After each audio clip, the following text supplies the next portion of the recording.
all corporations should become more responsible and more sustainable. And many of them we are seeing that are doing climate pledges. Well, we call it carbon mathematics. You have to find a way that the emissions of a process are less than the amount of embodied or sequestered carbon dioxide.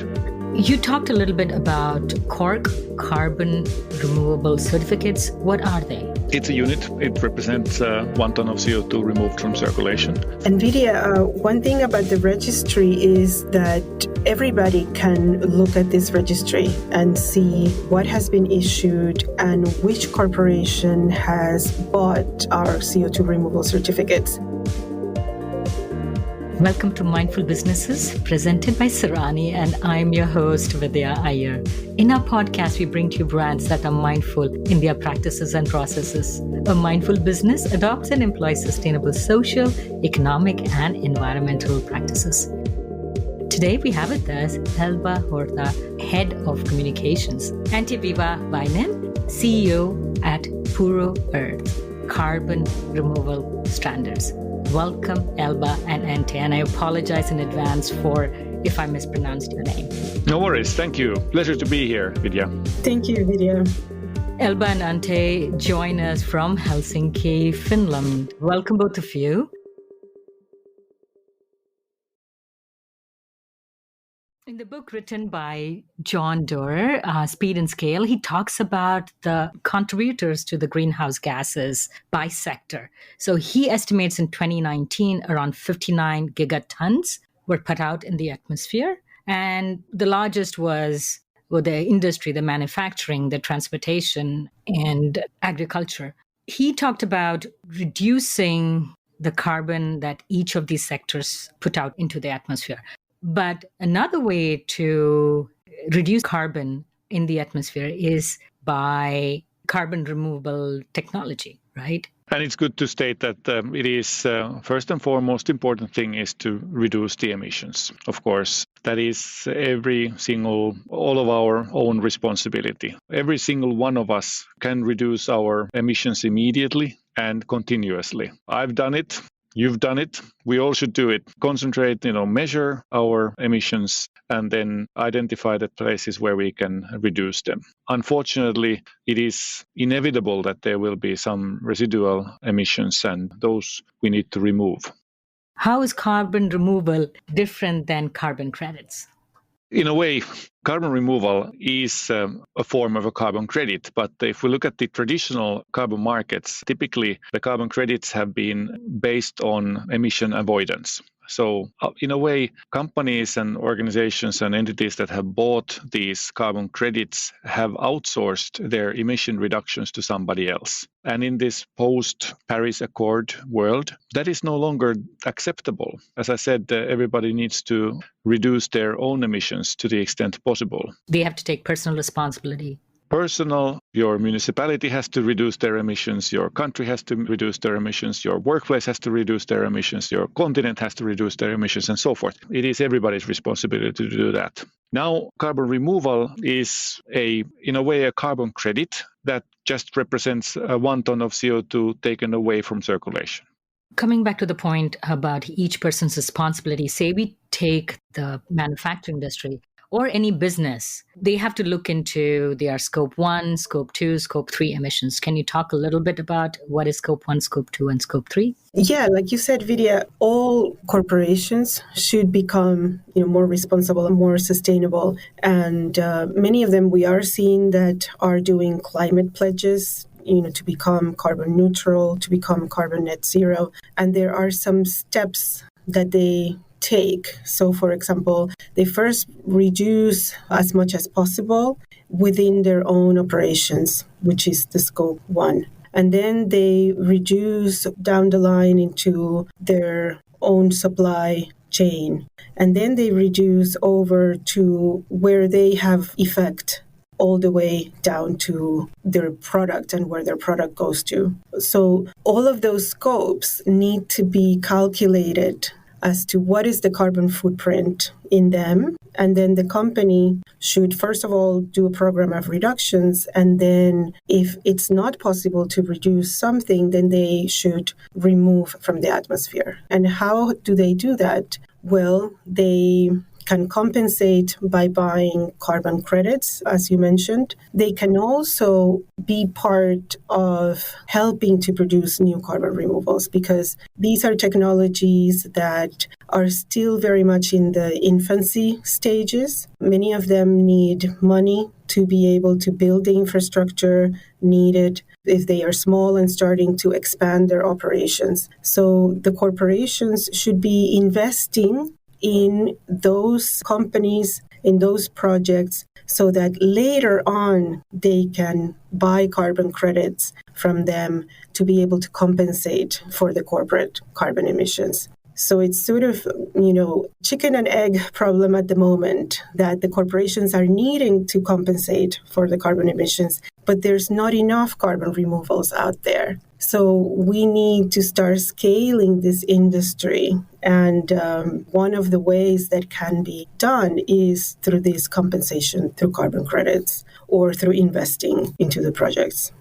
So how can an individual, a consumer, influence corporations to remove their carbon emissions on a micro level if you start talking? Yeah, any employee can influence their company, right? First of all, apply to work at a company that is sustainable. And if you're already in a company, you can talk to the management and say, hey, shouldn't we have a sustainability approach to how we work? Should we change our business model? We should look for opportunities to reduce our emissions in all parts of the business. And also, as a consumer, you can start sponsoring companies who make products that are carbon neutral or that somehow are helping, that have these other benefits, social and environmental benefits. So I think that consumers have a lot of power, and employees do too, advocating for better and more sustainable corporations. When we talk about carbon credit and carbon removal technologies, we are talking about the voluntary carbon market? That's correct, yes.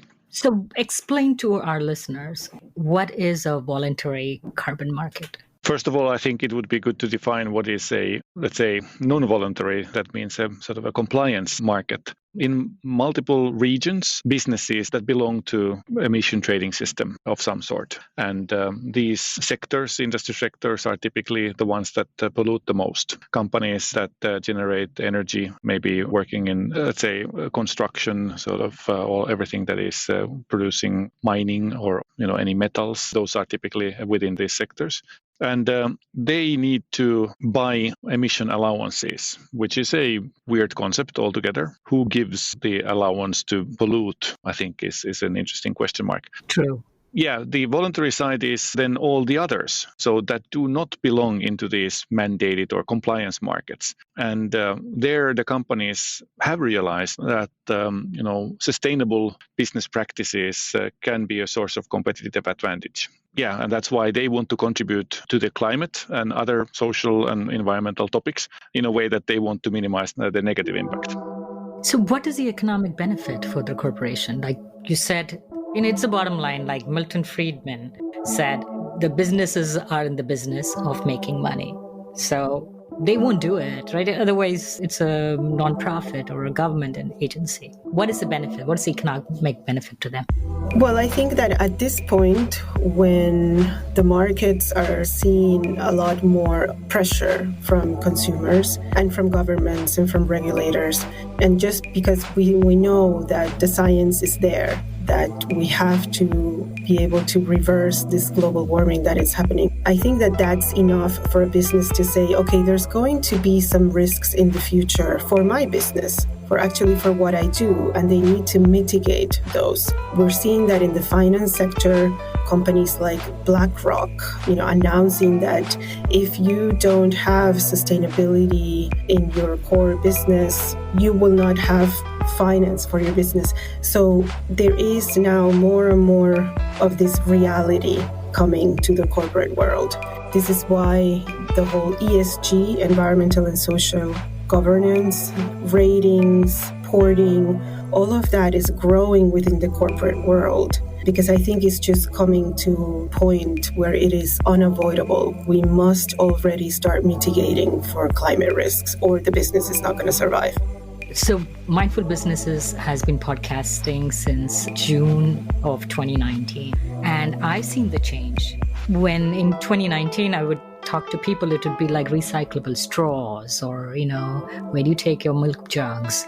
And now it's just literally every 2 weeks, there are concepts which are getting attention. They're coming to the center. For instance, your concept, your business of carbon removal. We've had actually a couple of guests. I don't know if you had a chance to listen. Carbon8 and Feroc. Okay, Carbon8 we know very well.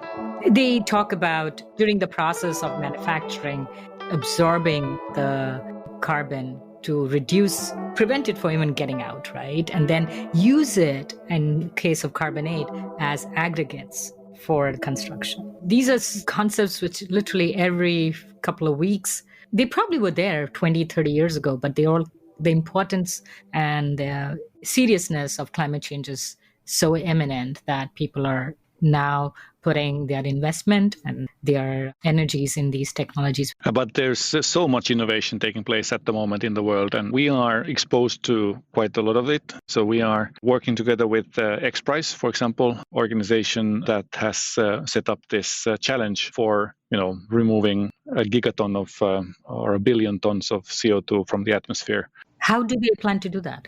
Well, that's the whole point. There's a challenge, which means there's a prize at the end of it. The best, the team that is deemed to be the best will get a $100 million reward or prize. And of course, there have been hundreds of very serious teams, out of which 60 have been selected to be finalists in a way. Yeah, so we've been helping XPRIZE to evaluate. We've given our expert opinion on some of those teams. And of course, we are offering them the opportunity to monetize their negative emissions along the way. So you are evaluating the carbon net technologies, which will help carbon removal and for this competition, right? Yes, our team members have acted as expert reviewers. That is correct, yes. How do you review it? Like, what is the process? Because it's still fairly new. What are the standards that you're looking for? Well, we call it carbon mathematics. Okay.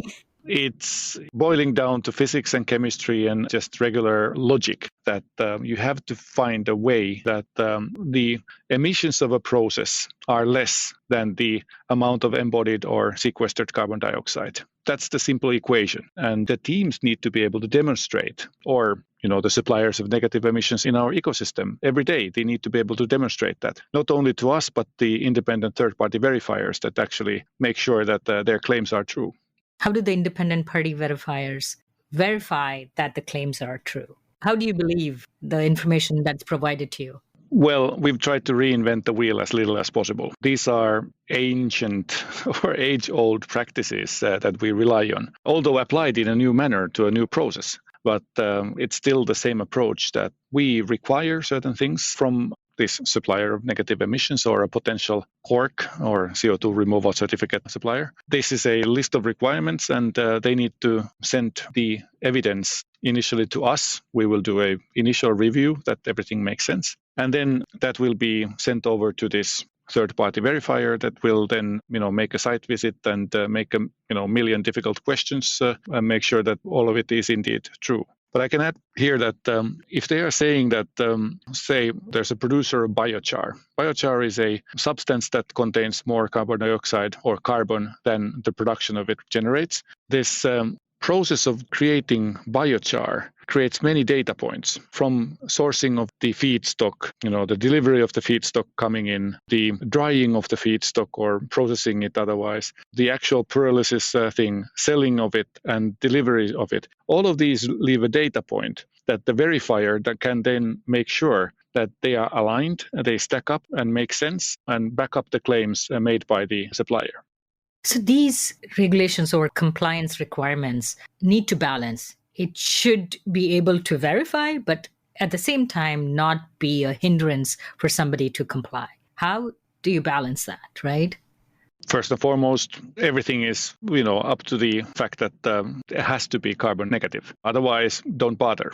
And actually, the verification process that these carbon removal suppliers have to go through actually provides them an opportunity to become better, to become more efficient, to actually even lower their carbon footprint, make the operations even more negative. So when a verifier goes there and says, well, you should be doing a part of your manufacturing process or a part of where you're getting your raw materials, that they're giving them tips all the time on how can you improve it so that your carbon footprint is even less every time. So what we see is that the verification process is helping these suppliers to remove even more carbon from the atmosphere.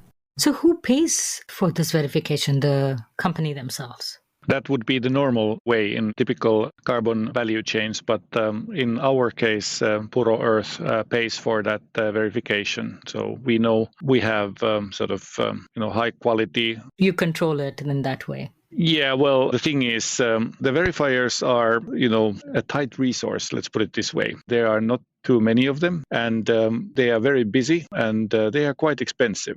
We've wanted to make our ecosystem very inclusive so that all suppliers can enter just as long as they, fulfill the requirements. And we pay for the verification. And of course, then we charge our service fee once they start to be able to monetize the negative emissions or the certificates.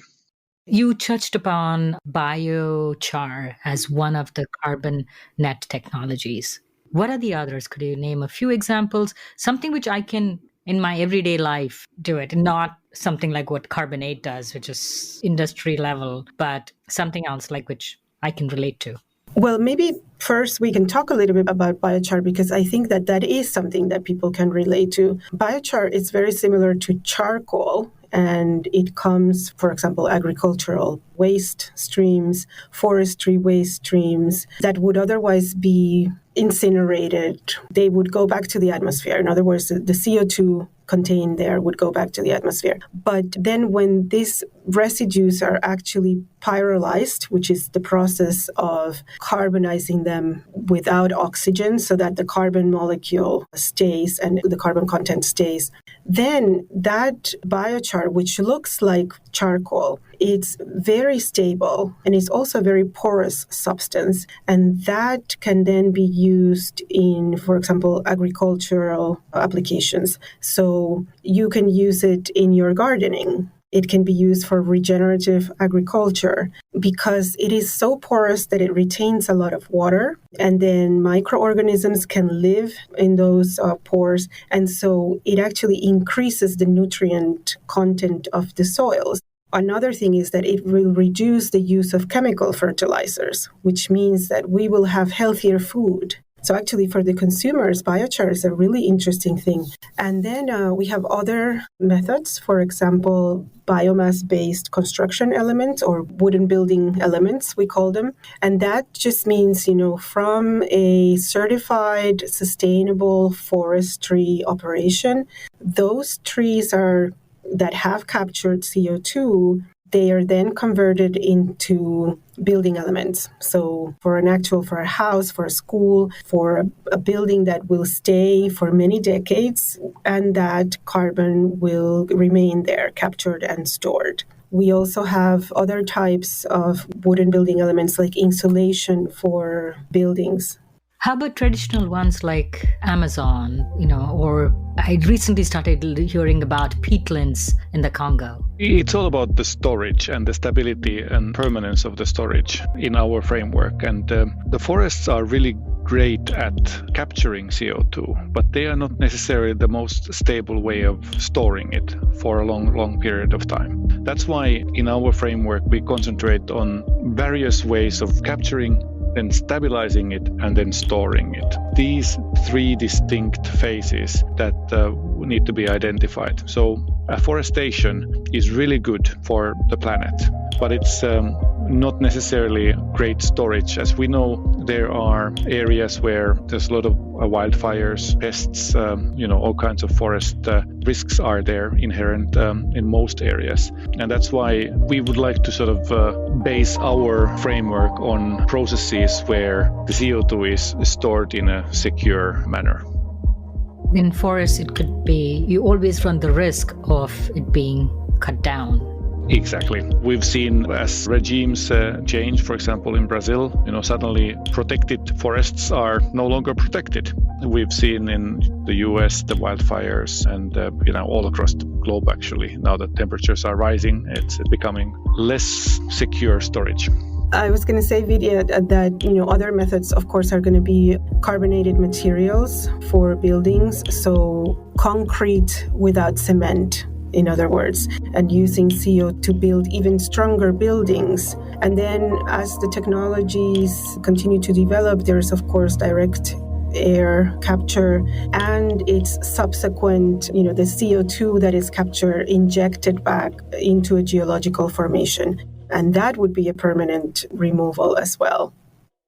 I think that's what one of our guests, Pran, does. He captures carbon from the air and he partners with another company which makes tiles. And that company's name is Carbon Capture, and they use those tiles for home. And these two are working together. And that's a great example of how two different companies can add value and remove carbon and sequester it permanently. I was going to say, Vidya, that another thing is the economic impact that this will have.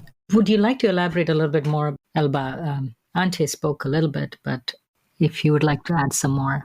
Of course, our mission is to make sure that carbon negative emissions actually get incentivized and that we change the economy. So as more and more of these carbon removal methods become, more technically feasible and entrepreneurs enter the market with them, we know that our economy will change and it will be a greener economy. So, carbon removal in terms of the carbon markets, that's also going to move and accelerate carbon removal across, many industries, which will help decarbonize many sectors of the economy. For us, that's really important that we will have not just a climate impact, but, that change in the economy, so an economic impact.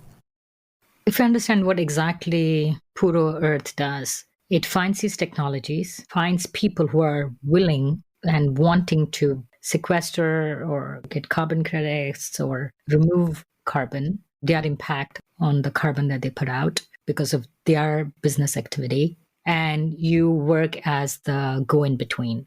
Who pays for this? For the moment, majority of our customers are the sort of the pioneers, the most climate mature organizations in the world. For instance? Companies like Microsoft and Swiss Re, Zurich, typically organizations in the technology, software, finance fields where there are, relatively high sales margins and relatively low emissions, let's say, dollar of generated revenue. So they can afford to be the pioneers, but they are paving the way. They are now pushing these technologies and these companies towards the economies of scale type of development, where more scale means less cost. Then other companies can make use of the knowledge that they've gathered, and they are actively sharing it, their experiences on these purchases. And then, of course, these companies can serve not only these original buyers, but also eventually many others. But how much do they pay per unit? Well, quite a bit more at the moment than you would find in many other sort of completely nature-based credits. So there is a premium, but then again, I think the payback for many of them is security in the permanence or the duration of the carbon removal. So how long will the carbon be sequestered in your solutions, in the technologies that you are partnering with? At the moment, the academia seems to categorize carbon removal into three broad categories. The temporary category is between 50 to 100 years. Sub-permanent is between 100 and 10,000 years. And then permanent is 10,000 years and more. And we've got, our methodologies at the moment cover all these three categories at the moment. It is likely that the activity will concentrate towards this sub-permanent and permanent in the future. And it will be sort of by 2050, it's going to be more or less all permanent. I would want it to be permanent. Why would I pick a sub-permanent or shorter-term solution? Is it the technology is harder to come by or it's more expensive? I think there is no silver bullet for climate crisis, and therefore we need to use all the possible means that are available. At the moment, the ones that are easier, we have easier access to as a humankind, are typically sub-permanent or even temporary. So it's just we need to start where there's something to start with and then develop the more permanent solutions along the way. As we say, sustainability is a journey and we all are on our path, hopefully, to a better and sustainable future. You talked a little bit about CORC, carbon removable certificates. What are they? It's a unit. It represents 1 ton of CO2 removed from circulation for this duration that it depends on the category, how it is created. But it's a digital tradable asset that lives in a registry. It's a digital database, basically. Keeps track of when it is issued, what is it based on, where it was generated, when it was generated, and who was the verifier, who is the current owner, and when it is retired. And only at the end of the life cycle, after it's been retired, can the owner claim the climate benefit represented by that CORC. It's just a token that carries the climate benefit throughout the life cycle. So these verifiers will use servers. So would it kind of be contradictory? Because the verifiers have to verify. If I'm thinking about your solution similar to the NFTs, and there's so much talk about the amount of energy that they are using, would your carbon removal certificate digital log need that amount of energy consumption to verify it every time it's traded or every step?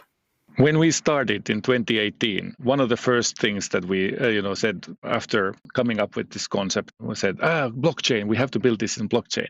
After considering the challenge, we realized that the bigger challenge is in fact making sure that the data that goes into the system is of high quality, assuring the integrity of the data beyond normal bank grade sort of encryption and bank grade security in all levels. So we felt that there's too much sort of technology focus in here, while most of the work needs to happen in the front end, in the beginning of the origination of the carbon credit. We said to ourselves at the time that, when somebody comes up and says that, okay, now we've cleared the beginning, now we need to make sure that the database, which is encrypted and, fully secured, needs to be even better so that we can assure, that there's immutability and so forth, then we'll do that. And the time, is soon upon us. We are also considering to change to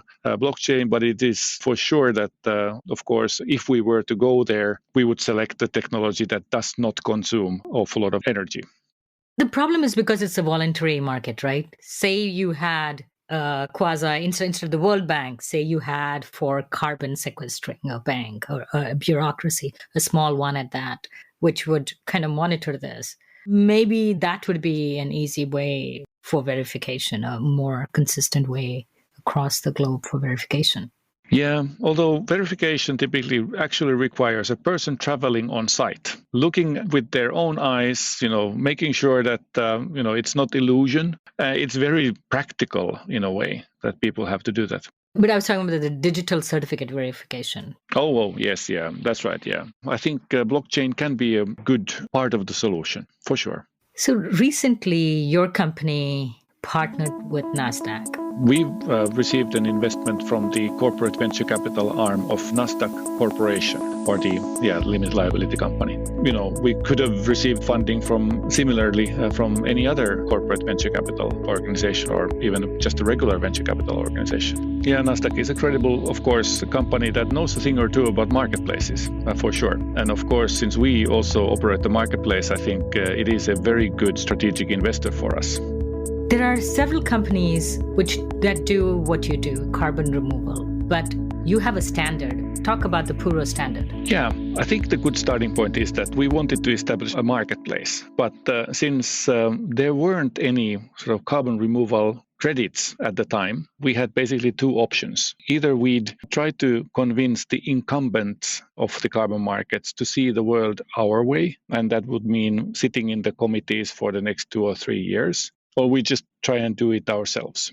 Obviously, we chose the latter one because it was just more fun. That meant that, establishing a new certificate would require the registry where that sits. That would require an issuing body to issue those certificates into the registry. That would require a verifier infrastructure to actually make sure that the claims are right. That would mean that the claims need to be defined in the methodologies, sort of the general rules of the standard. And that would mean that we would have to have an advisory board underneath that sort of accepts those methodologies and rules. And that would mean that we need to establish a business operation that sort of sits underneath this whole pyramid of things.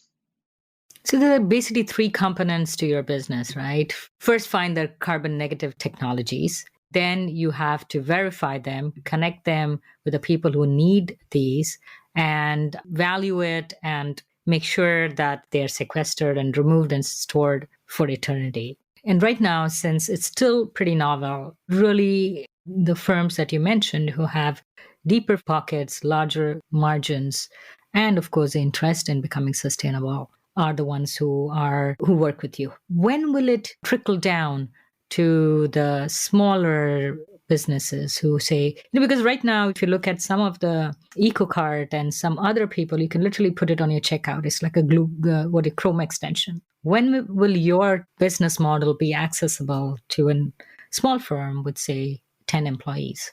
Yeah, it's already there. In a way, you could consider us to be the wholesaler, and then we have retailers that buy from us and sell to smaller companies and individuals.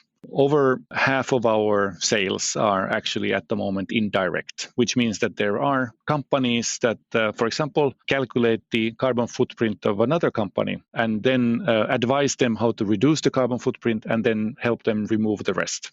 And your registry makes sure that the same certificate is not sold twice. Yes, correct. So it provides the transparency. And do you have continued audits of the suppliers? Yes. And Vidya, one thing about the registry is that everybody can look at this registry and see what has been issued and which corporation has bought our CO2 removal certificates. So any individual from the public can go to registry.Puro.Earth and see, Microsoft has made, a claim that they have used carbon removal, and they can just type in the search field Microsoft, and you be able to see exactly which carbon removal suppliers has Microsoft bought from and how much. So how many tons have they really compensated? And like that, with any company who has made it public that they have bought carbon removal from Puro.Earth or from the Puro Standard, it's completely available there. It's really transparent. I mean, the idea is that any stakeholder can see, okay, this company says that they have removed carbon and that the carbon is somewhere stored. Let me check, where is this carbon stored? And they can just go to the registry and find out. In fact, that's what I did. I went to your website and I was looking. It's like anybody can, it's very, very accessible, which is what I liked about the transparency and how it's easy with just a click of a button to be able to look at your registry. So how has the NASDAQ investment helped you grow, help Puro.Earth grow? Well, in the last year, we've had a lot of growth. Of course, having had NASDAQ put us in other people's radar, let's say. One of the things that we have done was develop the pre-CORC framework. And so CORC is a CO2 removal certificate. A pre-CORC, it's an offtake agreement. So that means that very early stage projects can get funded by a corporation so that in the future they would issue CORCs. First they need perhaps prepayment, an amount of money to be able to start their operations to, if it's a biochar plant, to be able to open that biochar plant. And so that first amount of money that they would need comes from offtake agreements. So that has been one thing that we've been able to develop. You can see in our website or look for the pre-CORC framework information. We've also put the registry out into the public. So we've always had a registry, but it did not have this front end available to the public. And now we have been able to do that. And another big thing is also that we've created, along with NASDAQ, the first carbon removal indexes. So the market can see what is the price of carbon removal credits. What have they been selling for since we started operations in 2019? So then investors, corporations, regulators, they can see what is actually the cost of removing your emissions. And so the indexes also have generated for us a lot of attention, and hopefully that means that we've now contributed to the growth of the voluntary carbon removal market. On that note, wishing you all the best. I hope to see you guys in a couple of years to see what more changes and what more progress has been made in this field. Thank you so much, Elba and Antti, for coming on Mindful Businesses. Thank you. Thank you, Vidya. It was really a pleasure. Thank you again. You're listening to Mindful Businesses, hosted and produced by Vidya Iyer. We'd love to hear from you. Send a voice note with your questions or comments to info@mindfulbusinessespodcast.com. Subscribe, rate, and review us on Apple Podcasts. If you learned a thing or two from this episode, share it with one friend. We recorded this podcast in Lafayette, Indiana. Theme music composed by Tatum Gale. Our marketing assistant is Caitlin Milligan. Our advisors are Jim Stone and Anupama Pastricha. This is Vidya Iyer with Mindful Businesses.